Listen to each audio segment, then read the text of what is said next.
में जिस तरह से कोविड के मामले बढ़ रहे हैं, अब हमें फैसला ले लेना चाहिए कि हमें ये परीक्षाएं टाल देनी चाहिए। अब सवाल ये उठता है कि परीक्षाएं टालेंगे तो करेंगे क्या? उसके लिए बहुत सारे विकल्प हैं। उसके लिए ये भी विकल्प है कि ऑनलाइन परीक्षा कराई जा सकती है। उसके लिए ये भी विकल्प है कि जो कंटिन्यूस असेसमेंट की थ्योरी, कंटिन्यूस असेसमेंट की प्रैक्टिस सारी दुनिया में अडॉप्ट होती है, वो अडॉप्ट की जा सकती है।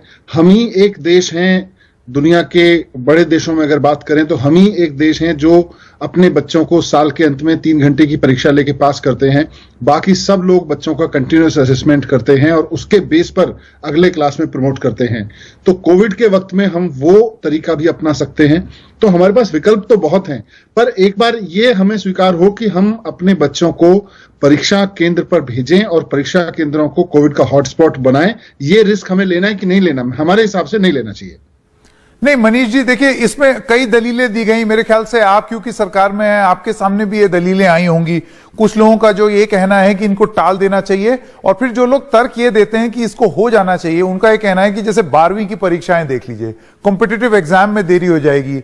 इन एनी केस ये पीछे चल रहा है, इम्तिहान जो है वो मई में कभी नहीं होते, तो ऐसे ही वो लोग पीछे चल रहे हैं और पीछे हो जाएंगे।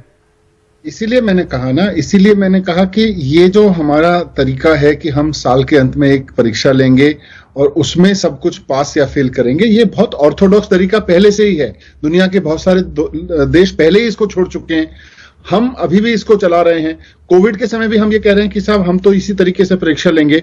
मेरा सवाल जो है यहाँ ये था, आज जब हम बात कर रहे थे, कि अगर आपने पुराने तरीके से पढ़ाया ही नहीं, पूरे साल बच्चों को ऑनलाइन पढ़ाया, तो पुराने तरीके से ही आप बच्चे को परीक्षा लेके पास करेंगे, ये जिद ठीक नहीं है। आप नए तरीके अपनाइए। नए तरीके अपना के, मैं ये नहीं कह रहा आगे बढ़ा दीजिए, आगे बढ़ाने कोई सॉल्यूशन नहीं है। आगे बढ़ाएंगे, अभी आपको पता नहीं है कि कोविड की सिचुएशन आगे क्या रहने वाली है, कितना आगे बढ़ाएंगे, अनसर्टेनिटी बनी रहेगी।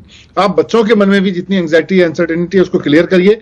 उनको बताइए कि हम अब आपको इवेल्युएट करने का, हम आपके असेसमेंट करने का ये तरीका अपना रहे हैं। पर मनीष जी, वो यूनिवर्सिटी में कैसे दाखिल होंगे? एक सवाल ये भी है ना कि जैसे अब यूनिवर्सिटी में मार्क्स कट ऑफ होगा, मार्क्स मांगे जाएंगे, तो ये आप कंटिन्यूअस असेसमेंट से वो यूनिवर्सिटीज में कैसे दाखिल होंगे? अच्छा, ये तो हम दिल्ली यूनिवर्सिटी और विश्वविद्यालयों की बात कर रहे हैं। किसी को अगर फॉरेन यूनिवर्सिटी में दाखिल होना हो तो इन सब चीजों के लिए ये 12th की परीक्षा का बड़े मायने होते हैं।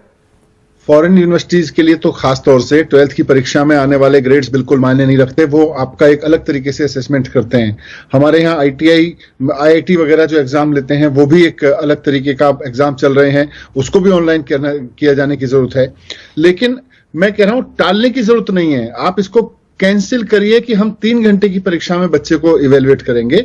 आप इवेल्युएशन का फॉर्मूला बनाइए और बच्चे को इवेल्युएट करिए। उसका, जैसे मैं अगर ऑफ हैंड आपसे बात करूं, पिछले 1 साल में आपने बच्चे को ऑनलाइन पढ़ाया है, उस बच्चे ने बहुत सारे असेसमेंट, उसके जो लगातार उसके कुछ यूनिट टेस्ट हुए होंगे, उसके टर्म एंड एग्जामिनेशन हुए होंगे, उसके आपने बहुत सारे प्रोजेक्ट्स दिए होंगे, उसके पार्टिसिपेशन रहा होगा बहुत सारी चीजों में, लास्ट में प्रैक्टिकल भी काफी हद तक हुए। तो इन सबको देखते हुए आप बच्चे को असेस करके अगले क्लास के प्रमोट के लिए उसको मार्कशीट बनाइए, उसको दीजिए। उसका कोई ऑनलाइन एग्जाम लेना है तो ऑनलाइन एग्जाम लीजिए। 10वीं में तो ये हो सकता है, 12वीं में कैसे?